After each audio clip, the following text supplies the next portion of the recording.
Hey guys, I'm Melchi and welcome back to my channel. Don't we often hear this at home and school? Consider your time realistically, keeping in mind that it is a limited resource.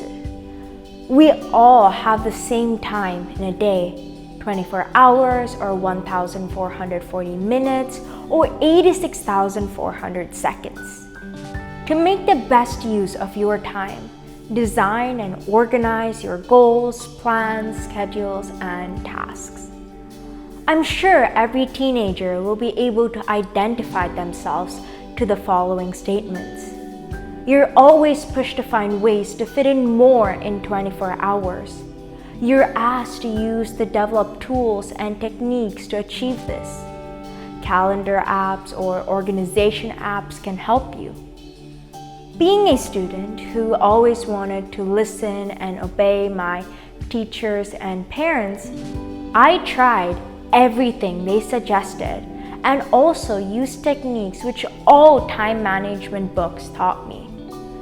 I was trying to lead with the philosophy that life is going to happen. There are going to be interruptions.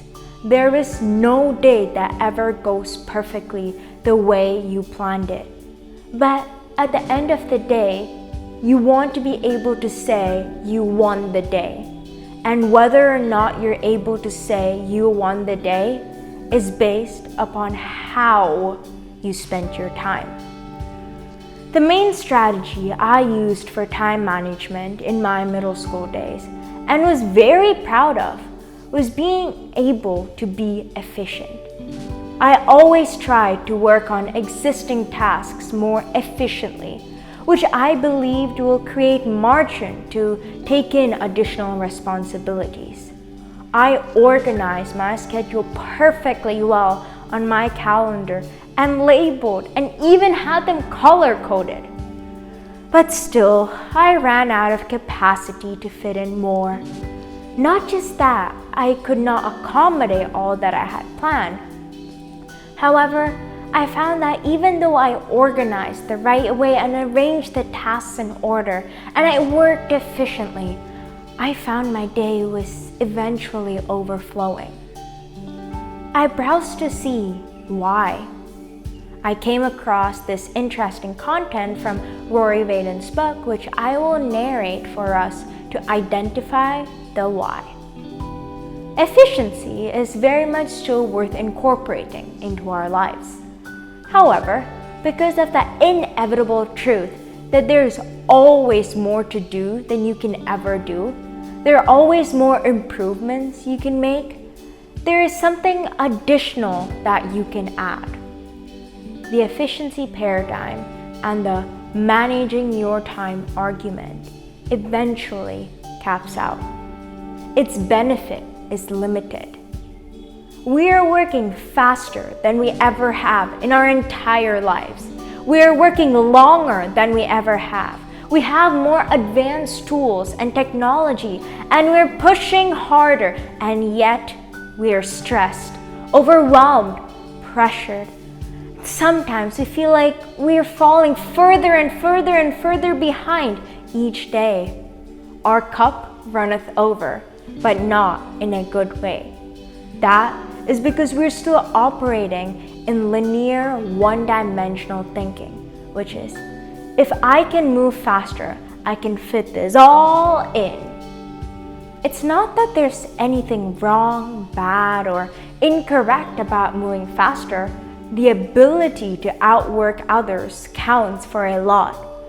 But those who still believe that more hours or more efficiency is the ultimate answer to their workload challenges have sentenced themselves to perpetual stress because they haven't yet acknowledged that it is a never-ending wheel and, in the end, a non-winning stance.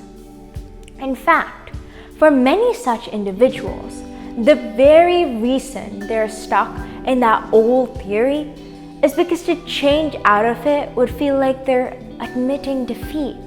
They would rather be miserable than admit they need to change.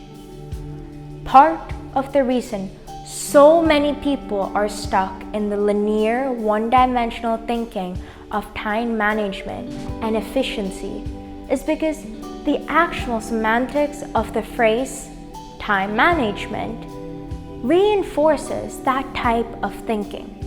To manage your time suggests that you should work faster to fit more in the time that you have.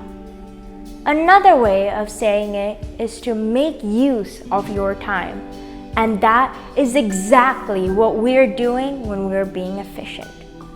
We're getting the most activity out of the time that is available. But here's the truth. You can't really manage time. Everyone talks about time management skills, but there is no such thing as time management. There is only self-management. You do have control over yourself, and once you grasp this truth, you're ready to prioritize your time. By ending this episode with the phrase prioritize your time, don't come to any conclusion, as Rory Vaden's book gave me a unique perspective on prioritizing your time, which I will be sharing in my next episode. Bye for now, and see you next week.